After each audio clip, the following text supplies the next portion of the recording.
A plus B, syllabe, C, métaphore, grammaire, W, hypothèse, oxymore. Mon chou, tes couettes sont chouettes sous la couette. Les toucher, c'est chou. Y et Z. De nos jours, on culpabilise beaucoup, peut-être un peu trop. L'adjectif coupable, qui désigne celui qui a commis un acte répréhensible, vient du latin culpa, la faute. Ce mot latin a donné l'ancien français culpe, le péché, puis l'aveu du péché. On le rencontre encore dans l'expression battre sa culpe, faire sur sa poitrine le geste par lequel on se reconnaît coupable.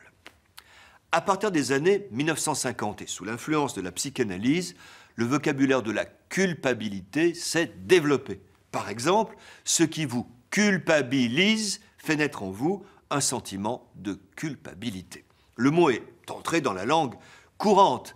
Je culpabilise signifie simplement je me crois fautif et ne me sens pas trop bien. À l'inverse, je peux me déculpabiliser.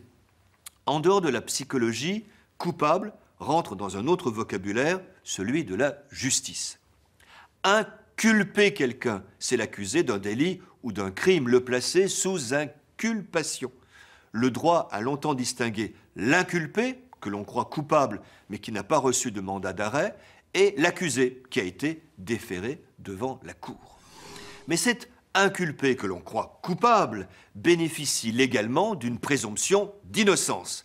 Voilà pourquoi, depuis 1993, le droit en France a remplacé inculpé par mise en examen. C'est plus juste et moins culpabilisant.